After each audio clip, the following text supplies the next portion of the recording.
আসসালামু আলাইকুম প্রিয় দর্শকবৃন্দ, প্রত্যেককে ভয়েস অফ হিউম্যান পেজ এবং ইউটিউব চ্যানেলের পক্ষ থেকে স্বাগতম। আশা করি যে যেখানে যে অবস্থা আছেন সবাই ভালো থাকা এবং সুস্বাস্থ্য দীর্ঘায়ু কামনা করি। আজকে অনেকদিন লাইফে আসা হয় না, নিজস্ব কিছু কাজের কারণে, ব্যস্ততার কারণে লাইফে খুব কমে আসি। আমার এখন লাইফের বিষয়বস্তু হচ্ছে জুলাই সনদ। জুলাই সনদটা আসলে কি? জুলাই সনদ আমাদের জন্য কতটুকু ইম্পর্টেন্ট, গুরুত্বপূর্ণ।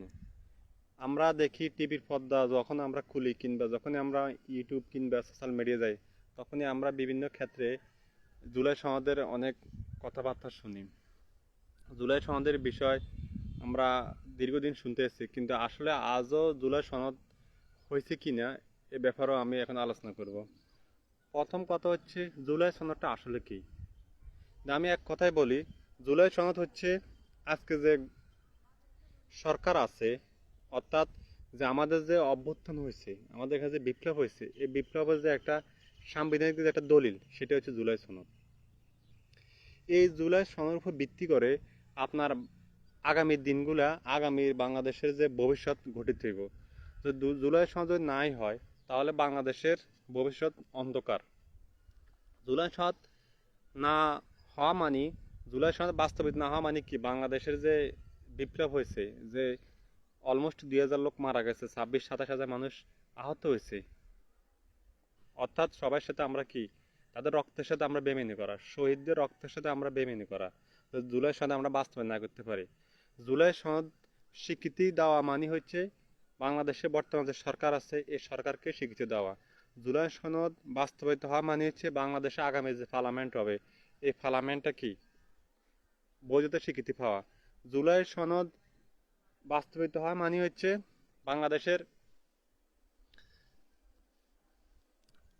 5 আগস্টের পর এখন পর্যন্ত যতগুলা সরকারি দপ্তরে যতগুলা রদবদল কিংবা যত কিছু হয়েছে, সকল কিছুর বৈধতা দেওয়া।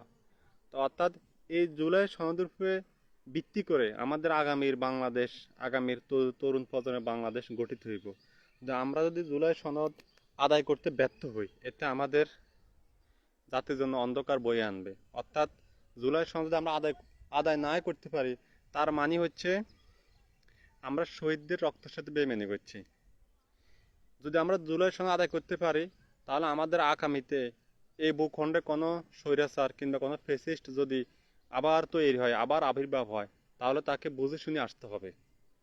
তো এই সুতরাং আমরা বলতে পারি, জুলাই সনদ বাংলাদেশের প্রেক্ষাপটে, বাংলাদেশের রাজনীতির প্রেক্ষাপটে, বাংলাদেশের ভবিষ্যতের প্রেক্ষাপটে প্রত্যেকটা ক্ষেত্রে জুলাই সনদের বিকল্প নাই। জুলাই সনদ আমাদেরকে এখানে অবশ্যই বাস্তবায়ন করতে হবে। জুলাই সনদকে সাংবিধানিক স্বীকৃতি দেওয়া লাগবে।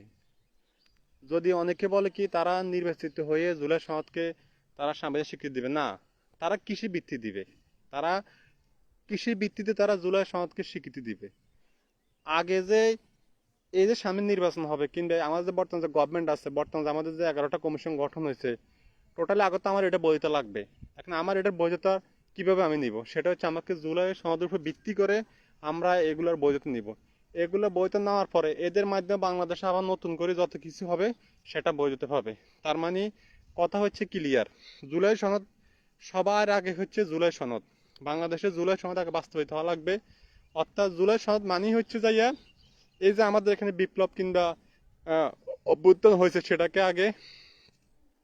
সেটার আগে স্বীকৃতি আদায় করতে হবে, রাষ্ট্রীয়ভাবে স্বীকৃতি আদায় করতে হবে। সেটার স্বীকৃতি আদায় করাই মানে হচ্ছে কি, আমাদের এখানে সকল কিছু বৈধতা, ভ্যালিডিটি নেওয়া। তো অর্থাৎ আমরা যদি জুলাই সনদ আদায় করতে ব্যর্থ হই, বাংলাদেশের আগামীর দিনগুলোর ভবিষ্যৎ অন্ধকার হবে। পাশাপাশি জুলাই সনদ আদায় যদি করতে ব্যর্থ হই আমরা, তাহলে আমাদের যে বর্ষা বিপ্লব হয়েছে, বর্ষা বিপ্লবকে আমরা অস্বীকার করা, বর্ষা বিপ্লবের শহীদদের সাথে আমরা গাদ্দারি করা। তো অর্থাৎ আমি বিশেষ করে এই যে বাংলাদেশে 5 আগস্টে যে গণ অভ্যুত্থান হয়েছে, বর্ষা বিপ্লব হয়েছে, সকল অনেকে আছে সমর্থক ছিল, অনেকে আছে তারা মাঠে লড়াই করছে, অনেকে শহীদ হয়েছে, অনেকে আহত হয়েছে। যারা শহীদ হয়েছে তাদেরকে আর কি বলবো, তারা তাদের আত্মার মাগফিরাত কামনা করি। তারা জাতির জন্য সর্বোচ্চ ত্যাগ করে গেছে। পাশাপাশি আমরা যারা এখনো জীবিত আছি, তাদের প্রত্যেকের কাছে আমার একটা আকুল আবেদন, আপনারা জুলাই সনদের, যেহেতু জুলাই সনদ বাস্তবায়িত হয়, ওইদিকে আপনারা জোরদার আহ্বান জানান, জোরদার দাবি জানান। এতে করে বাংলাদেশের রাজনীতির যে একটা অস্থির অবস্থা দূর হবে, পাশাপাশি বাংলাদেশের আগামীর ভবিষ্যৎ উজ্জ্বল হবে। তো সব ভালো থাকবেন। আসসালামু আলাইকুম।